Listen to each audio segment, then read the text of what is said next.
Bismillah Rahman Rahim. This is Tahir Abbas, and now today we are going to discuss lecture number 3 of our second compulsory subject, which is English phrases and composition.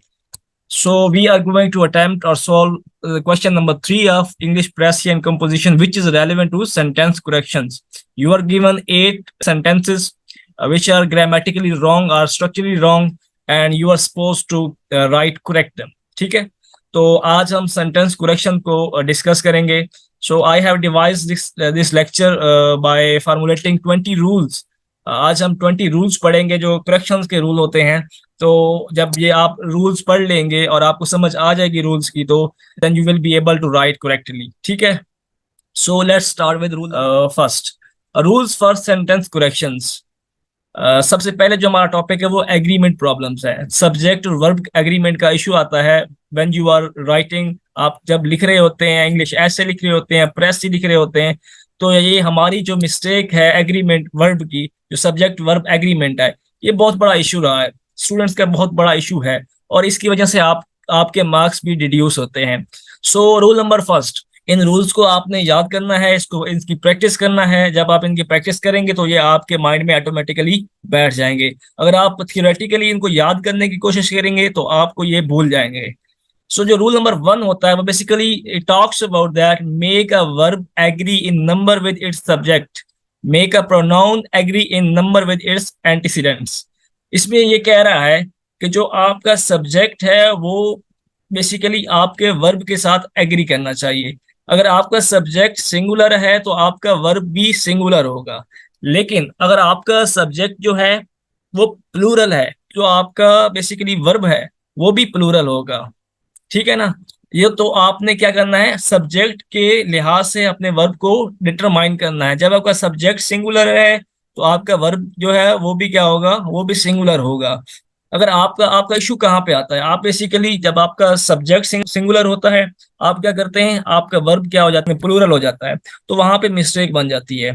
तो you have to keep this thing in your mind that कि subject के लिहाज से आपने verb agreement करना है. Subject singular है तो वर्ब भी क्या होगा, सिंगुलर होगा. अगर सब्जेक्ट प्लूरल है तो आपका वर्ब भी प्लूरल होगा. For example, the list of spare parts was long. ठीक है ना? यहाँ पे क्या है, द लिस्ट. लिस्ट बेसिकली आपका सब्जेक्ट है, मेन सब्जेक्ट. ठीक है ना? यहाँ पे स्पेयर पार्ट्स नहीं है, आपका लिस्ट है. इसका एक सेपरेट रूल है, वो जाके आगे हम डिस्कस करेंगे. यहाँ पे आपने माइंड में रखना है कि लिस्ट जो है वो आपका क्या है, आपका सब्जेक्ट है, जो कि क्या यहाँ पे क्या है, सिंगुलर है. तो इसके लिहाज से हमने क्या यूज किया है, वाज लॉन्ग. ठीक है ना? ऑक्सिलरी वर्ब जो यूज किया है वो क्या किया है हमने, was. The list of spare parts was long, क्योंकि हमारा जो सब्जेक्ट है वो सिंगुलर है.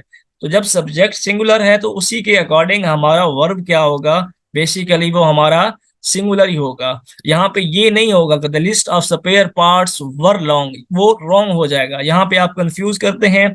तो जब आप कंफ्यूज करते हैं तो आप मिस्टेक कर देते हैं. तो अगर सब्जेक्ट सिंगुलर है तो आपका वर्ब भी क्या होगा, सिंगुलर होगा.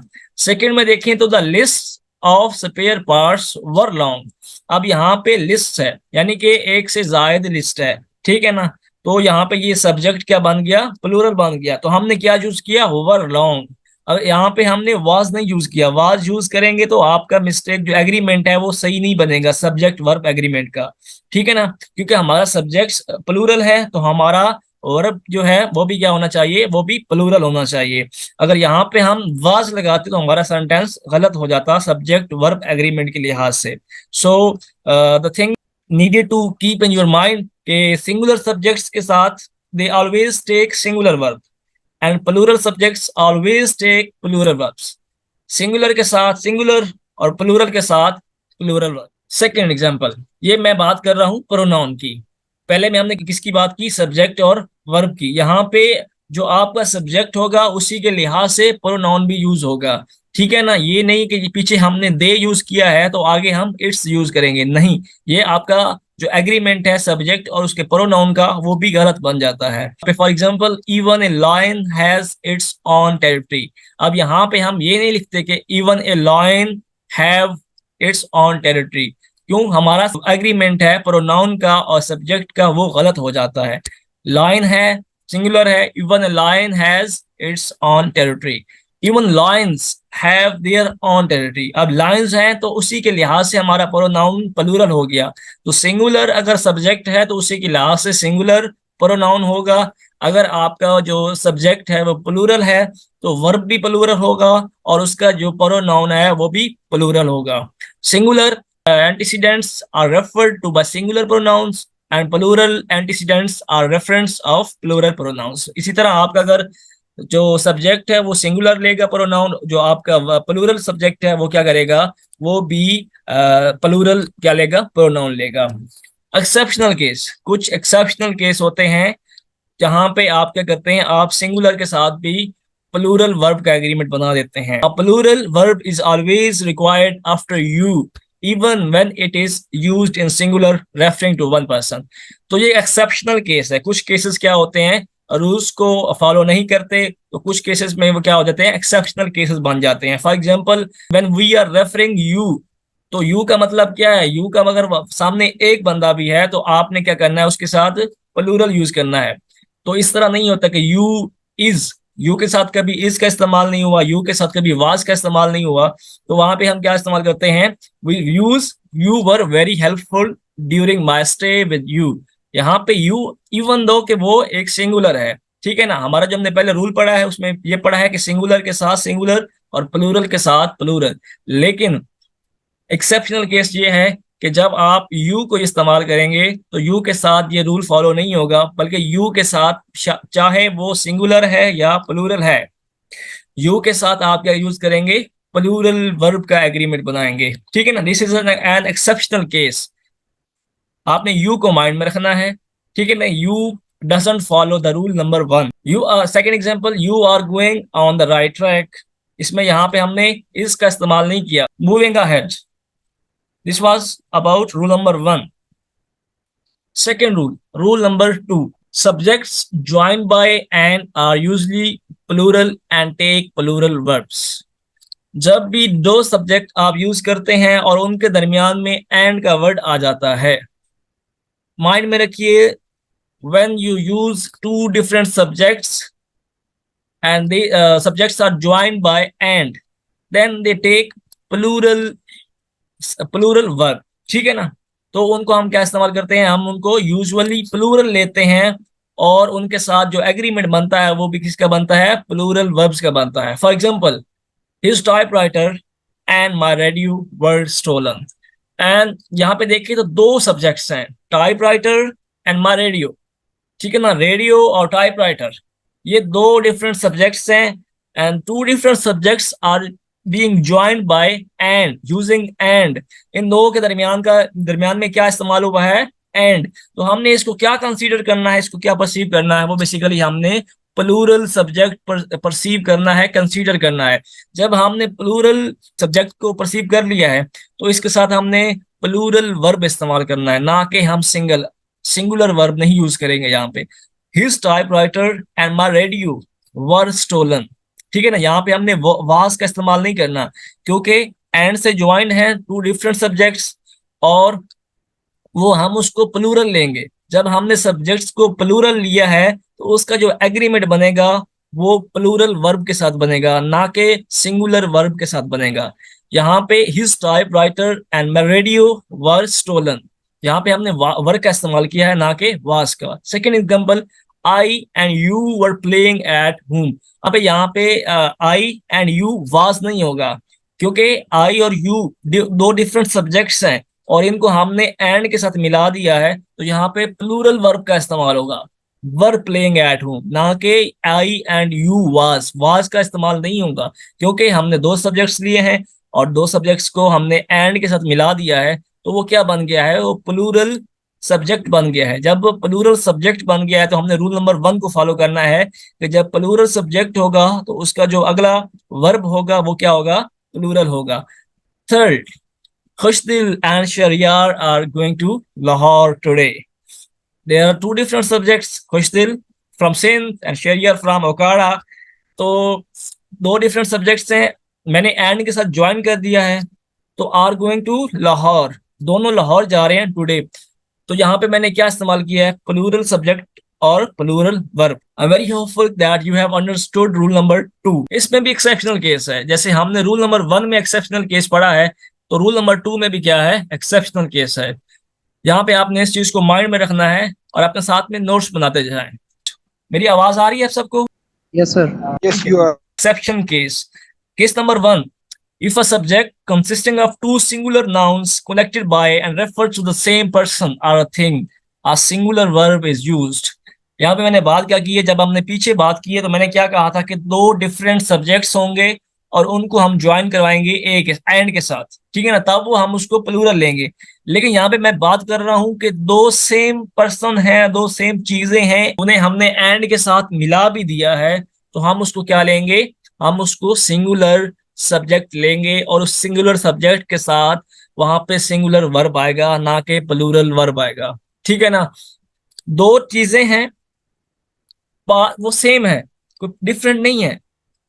जब चीजें डिफरेंट होंगी तब हम उनको प्लूरल लेंगे, लेकिन जब दो चीजें सेम हैं और वो एंड के साथ ज्वाइन कर रही हैं तो हम उसको क्या लेंगे, उसको हम सिंगुलर सब्जेक्ट लेंगे।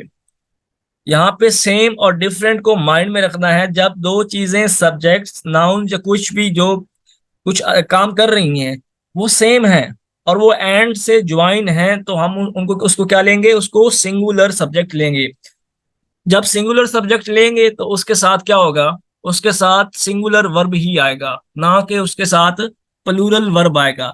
आपने ये नहीं देखना कि दो सब्जेक्ट हैं और एंड के साथ हैं तो इसको क्या करेंगे, प्लूरल कर देंगे, नहीं। बल्कि आपने देखना है कि जो दो सब्जेक्ट्स हैं वो डिफरेंट हैं या एक ही तरह के हैं, उनका काम एक ही है। ठीक है ना, जब अगर एक हैं तो हम सिंगुलर लेंगे, अगर उनका काम डिफरेंट है, वो मुख्तलिफ हैं, दो मुख्तलिफ लोग हैं, दो मुख्तलिफ चीजें हैं, ठीक है ना, दो मुख्तलिफ उसमें कुछ चीज कुछ ना कुछ आ रहा है और वो एंड से ज्वाइन है, तो फिर हम उनको प्लूरल लेंगे। लेकिन अगर वो सेम है तो हम उसको क्या करेंगे, हम उसको सिंगुलर सब्जेक्ट के तौर पे लेंगे और उसके सिंगुलर सब्जेक्ट के साथ ही हम उसका जो सिंगुलर वर्ब लेंगे। मैं एग्जांपल देता हूं, आपको समझ आ जाएगी यहाँ से। My best friend and writer, and he is talking about the same person. My best friend and writer, उसका दोस्त भी है और राइटर भी है, and they are joined by and. दो सब्जेक्ट हैं, डिफरेंट सब्जेक्ट नहीं है, सेम है।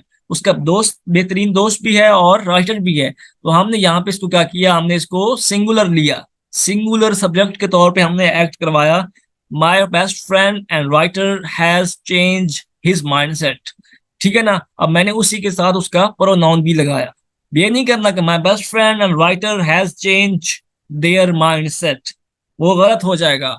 आपने अगर सिंगुलर वर्ब का इस्तेमाल किया है और सिंगुलर सब्जेक्ट है तो उसी के मुताबिक आपने प्रोनाउन का भी इस्तेमाल करना है। Second example, Pakistan cricket team captain and the highest run scorer. अब वो एक ही चीज की बात कर रहा है कि पाकिस्तान क्रिकेट टीम का कैप्टन बाबर आजम ही ले लें और हाईएस्ट रन स्कोरर वो भी वही है, has won the final award. ठीक है ना, अब दोनों चीजें एक ही जैसी हैं, लेकिन हमने उसको ज्वाइन एंड के साथ करवाया है। आपने ये माइंड में रखना है, अगर दो सब्जेक्ट एंड के साथ सेम सेम सब्जेक्ट्स हैं और एंड के साथ ज्वाइन हो रहे हैं तो उनको हमने क्या लेना है, हमने सिंगुलर सब्जेक्ट के तौर पे एक्ट करवाना है। जब सिंगुलर सब्जेक्ट के तौर पे एक्ट करवाएंगे तो उसके साथ सिंगुलर वर्ब आएगा। Case number 2 B, rule number दूसरा है rule number 2 and case B. When two subjects connected by and are preceded by each, every, or many, a singular verb is used.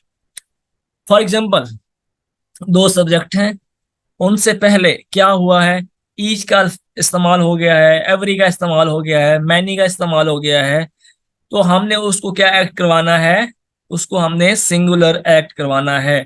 और singular जब act करवाएंगे तो उसके साथ जो वर्ब एग्रीमेंट होगा वो भी सिंगुलर होगा। For example, each man and boy. अब मैन और बॉय दो डिफरेंट सब्जेक्ट्स हैं, एंड के साथ ज्वाइन भी हैं, लेकिन उससे पहले क्या ये इस्तेमाल हो गया है, ईच। ठीक है ना, जब ईच का इस्तेमाल हुआ है तो हम इसको क्या एक्ट करवाएंगे, सिंगुलर एक्ट करवाएंगे। यहाँ पे हमने आर नहीं लगाया, यहाँ पे हमने इज लगाया है। Each man and boy is expected to attend the meeting.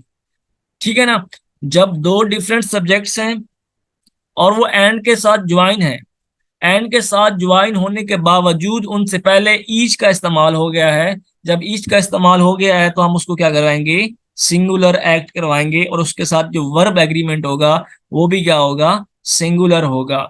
Each man and boy is expected to attend the meeting. Second example, every shirt tie and coat is made for comfort. यहाँ पे मैंने every shirt tie and coat are में comfort नहीं इस्तेमाल किया, नहीं use किया। क्यों? क्योंकि shirt tie and coat different subjects हैं, एंड के साथ ज्वाइन भी हैं, लेकिन मैंने पहले जाके देखा तो वहां पे एवरी का इस्तेमाल था। जब एवरी का इस्तेमाल हो गया तो मैंने इसको क्या करना है, इसको सिंगुलर एक्ट करवाना है। और जब मैंने सिंगुलर सब्जेक्ट को एक्ट करवाया तो उसी के अकॉर्डिंगली मैंने क्या करना है, सिंगुलर वर्ब का इस्तेमाल करना है, सिंगुलर वर्ब भी और सिंगुलर प्रोनाउन भी। Third example, every student and teacher is required to present the topic. अब देखिए, student and teacher there are two different subjects, they are joined by and, लेकिन जब मैंने पहले देखा तो वहां पे क्या एवरी का इस्तेमाल हो गया। जब एवरी का इस्तेमाल हुआ तो मुझे मेरे माइंड में एक्सेप्शनल केस आया कि जब हम एवरी दो डिफरेंट सब्जेक्ट्स एंड के साथ ज्वाइन हुए हुए हैं, उनसे पहले एवरी का इस्तेमाल कर देते हैं, फिर हम उसको क्या करते हैं, हम उसको सिंगुलर एक्ट करवाते हैं। जब सब्जेक्ट सिंगुलर हो गया तो वर्ब ऑटोमेटिकली अल्टीमेटली क्या हो जाएगा, उसका सिंगुलर वर्ब हो जाएगा, और इसी के साथ उसका सिंगुलर प्रोनाउन भी हो जाएगा। Are you getting my points? जी सर। Yes sir. ठीक है। Rule number 3, we have discussed 20 rules in today's lecture. Rule number 3, ensure the verb agrees with the true subject and not with an intervening plural object of a preposition or any other intervening. Sir यहाँ पे हम ताल्लुकात की बात करेंगे। मियाँ को बीवी के साथ मिलाना है, बहन को भाई के साथ मिलाना, साथ ये नहीं करना कि डिफरेंट, मतलब जो रिलेशनशिप होता है उनको सही तरीके पे इस्तेमाल करना है। जो सब्जेक्ट का वर्ब, जो असल सब्जेक्ट होगा, ठीक है ना, जो ट्रू सब्जेक्ट होगा उसके साथ वर्ब का इस्तेमाल करना है। ये नहीं कि असल में हम गलती क्या करते हैं कि हम ट्रू सब्जेक्ट को नहीं देखते, हम उस ट्रू सब्जेक्ट को समझते ही नहीं है। जब हम ट्रू सब्जेक्ट को समझेंगे नहीं तो हम अल्टीमेटली वर्ब का इस्तेमाल करने में गलती कर देते हैं, ठीक है ना। तो इस रूल नंबर 3 में आपने क्या करना है, आपने इंश्योर करना है कि जो आपने वर्ब इस्तेमाल किया है वो एग्री करता हो विद द ट्रू सब्जेक्ट, ठीक है ना, और not with the an intervening plural object of a preposition और एनी अदर इंटरवीनिंग। एग्जांपल देखते हैं, आपको समझ आ जाएगी। The box of pointers is empty. पहले इस रूल को समझने से पहले आई एम श्योर कि आप ये करते होंगे, the box of pointers are empty. हमने पॉइंटर्स को देखा और साथ में आर लगा दिया, क्यों? पॉइंटर्स तो जमा है। अरे भैया, पॉइंटर्स जो है वो उसका सब्जेक्ट है ही नहीं, सब्जेक्ट तो बेसिकली बॉक्स है। ये ऑफ का रूल जाके हम रूल नंबर 18 है या 17 है वो पढ़ेंगे, आपकी जो एम्बिग्विटीज ऑफ के बारे में है वो भी दूर हो जाएंगी। यहाँ पे आपने सिर्फ इस बात को माइंड में रखना है कि जो आपका ट्रू सब्जेक्ट है वो आपने पहचानना है। The box of pointers is empty. यहाँ पे जो ट्रू सब्जेक्ट कौन सा है, बॉक्स, ना के पॉइंटर्स। जब हमने देखा कि तो बॉक्स हमारा क्या है, ट्रू सब्जेक्ट है, बॉक्स क्या है, सिंगुलर है, तो इसी तरह हमने सिंगुलर क्या यूज कर दिया, इज यूज कर दिया। तो ये बिल्कुल एग्रीमेंट ठीक बन गया सब्जेक्ट और वर्ब का। Second, the price of these shirts. अब हम इस रूल को पढ़ने से पहले I am very again sure कि आपने यही आर यूज करना था। The price of these shirts are very less, because हमने शर्ट्स को देखा है। जब हमने शर्ट्स को देखा तो शर्ट्स तो भाई प्लूरल है, तो मैं तो अल्टीमेटली इसको आर के साथ जाऊंगा। नहीं भाई, ये रूल ही नहीं है। आपने ट्रू सब्जेक्ट को पहचाना ही नहीं है। ट्रू सब्जेक्ट इसमें क्या है, price. The price of these shirts is very less. The price, price क्या है, ट्रू सब्जेक्ट है। ट्रू सब्जेक्ट क्या है, सिंगुलर है। मैंने देखा सिंगुलर सब्जेक्ट है, ट्रू सब्जेक्ट जो है, तो मैंने आगे क्या कर दिया, उसका जो वर्ब एग्रीमेंट है उसके साथ सिंगुलर के साथ गया, ना कि प्लूरल के साथ। Third, his experience as teachers to boys and girls gives him understanding।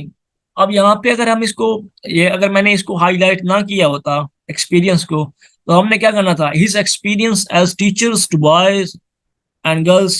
अब देखो हमने इसको गिव्स, अब जब हम गिव्स के देखते हैं, गिव्स क्यों लगा हुआ भाई, उस तो वहां पे तो प्लूरल इस्तेमाल हो रहा है, बॉयज भी गर्ल्स भी, तो मैंने गिव्स को गलत कर देना था। नहीं, हमने ट्रू सब्जेक्ट को पहचाना ही नहीं है। इसका जो ट्रू सब्जेक्ट है वो बेसिकली एक्सपीरियंस है, ना कि टीचर्स बॉयज एंड गर्ल्स, ठीक है ना।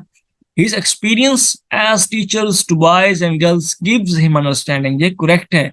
Experience basically क्या है? True subject है. आपने true subject का sense बनाना है. जब true subject का sense बन जाएगा तो फिर उसके मुताबिक आपने क्या करना है? Verb agreement बनाना है. Rule number 4. Words like with, together with, along with, besides, as well as, including, in addition to, in words को लिख लें आप साथ में.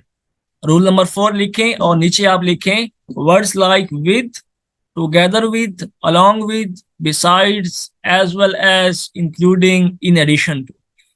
ये जब यूज होंगे तो ये बेसिकली क्या करते हैं, ये आपके बेशक सब्जेक्ट्स जितने मर्जी हों उसको जो पहले वाला सब्जेक्ट है उसी के साथ एक्ट करवाएंगे. मिसाल के तौर पे these words don't affect the number of the verb. If the subject is singular, a singular verb is required. If plural, a plural verb is required. अब एग्जांपल देखेंगे ना आपको समझ आ जाएगी. The television along with the cabinet is to be sold. अब अगर हम कॉमन सेंस के साथ पढ़ें तो हमने क्या यूज करना था? आर. लेकिन मैंने वर्ड्स रूल नंबर 4 में बताए हैं with, together with, along with, besides, as well as, including, in addition. जब ये दो सब्जेक्ट्स के दरमियान यूज होंगे तो जो पहले वाला सब्जेक्ट होगा उसके साथ आपका वर्ब एग्री करेगा. उसका जो सब्जेक्ट वर्ब एग्रीमेंट बनेगा उसके साथ बनेगा, ना कि उसके सेकंड के साथ. और ना ही आपने इसको कंफ्यूज करना है प्लूरल वर्ब के साथ कि आपने देखना ये तो एक टेलीविजन यूज हुआ है, ये एक सिंगल एक हो गया, और द कैबिनेट यूज हुआ है तो ये क्या बन गया? प्लूरल. नहीं भाई, प्लूरल नहीं बने, क्योंकि हमने दरमियान में क्या यूज कर दिया है? along with. ये जो along with the cabinet है ये टेलीविजन के साथ ही है और ये इसको हम सिंगुलर एक्ट करवाएंगे. Mister Irfan with his son and a daughter. अब हम देखें तो कॉमन सेंस क्या बनता है? इरफान है, उसके सन है और उसकी एक डॉटर है. ठीक है ना, दुख्तर है. तो ये तो 3 बन गए सब्जेक्ट्स. तो हम इसके साथ क्या इस्तेमाल करेंगे? और नहीं, रॉन्ग. हमने रूल नंबर 4 को माइंड में रखना है कि मैंने उसके इरफान के साथ क्या यूज किया है? Mister Irfan with his son and daughter. यहाँ पे सिंगुलर यूज होगा. Mister Irfan with his son and daughter is going to the theatre this evening. तो यहाँ पे विद का इस्तेमाल हुआ है. जब हमने विद को देखा तो हमने फोकस, अल्टीमेटली हमारा फोकस मिस्टर इरफान पे चला गया. ठीक है ना, तो इसको हम क्या कर देंगे? सिंगुलर कर देंगे. अगर इन अल्फाज से पहले वाला प्लूरल यूज हुआ है, फॉर एग्जाम्पल इससे पहले वाला apples along with mangoes are trending the market. ठीक है ना. अब हमने क्या देखना है? एप्पल्स को देखना है. एप्पल्स क्या है? प्लूरल है. ठीक है ना, एप्पल्स प्लूरल है तो उसी के साथ एग्रीमेंट बनाना है. ये नहीं कि हमेशा सिंगुलर ही चलते रहना है. ये जो वर्ड्स हैं along with, besides, as well as, including, in addition to, इनसे पहले वाले जो सब्जेक्ट्स होंगे उनके साथ आपका एग्रीमेंट बनेगा वर्ब का. Rule number 5.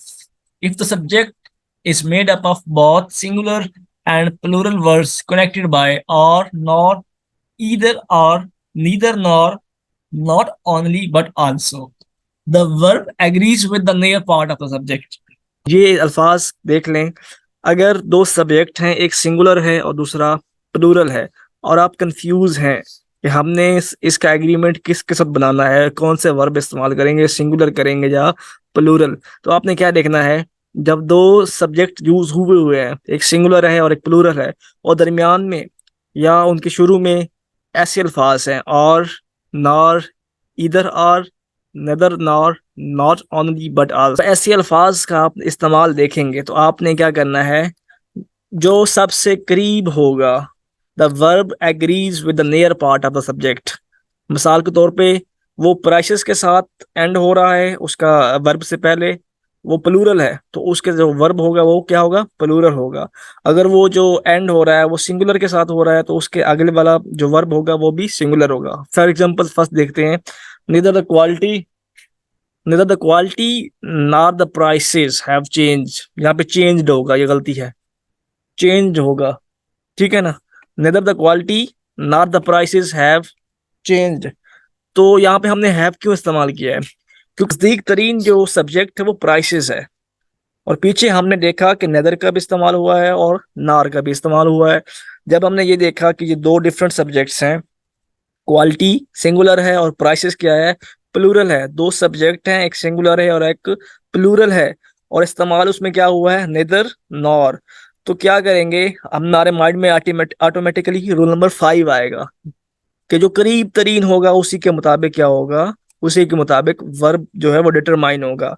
Nether the quality nor the prices have changed, it's my mistake, changed होगा यहाँ पे, हैव चेंज्ड। अब सेकंड देखते हैं, not only are the teachers but also students. अब यहाँ पे देखें, स्टूडेंट्स के साथ आर का इस्तेमाल हुआ है। जो उसके नजदीक तरीन होगा उसका हम क्या करेंगे, हम उसके मुताबिक उसका यूज करेंगे verb. Not only are the teachers but also students are in favor of the summer vacations। यहाँ पे ये भी हो सकता था, not only are the teachers but also student, फिर क्या होता, फिर is का इस्तेमाल होता, क्योंकि हमने जो लास्ट पे जो खत्म हुआ है बट ऑल्सो के जो सेकंड पार्ट है उसके साथ एग्रीमेंट कराना है। ठीक है ना, क्योंकि हमारे पीछे नॉट ओनली बट ऑल्सो का इस्तेमाल हो गया है, तो जो सेकंड सब्जेक्ट होगा या उसके नजदीक तरीन होगा उसी की कंडीशन के मुताबिक हम वर्ब एग्रीमेंट करवाएंगे। Neither the quality not the prices have changed, अगर हम इसको इस तरह करते, neither the prices nor the quality, फिर क्या आता, फिर हैज चेंज्ड, क्योंकि हमने जो वर्ब एग्रीमेंट बनाना है उसके क्लोज तरीन के साथ बनाना है। Not only are the teachers but also students are in favor of the summer vacations।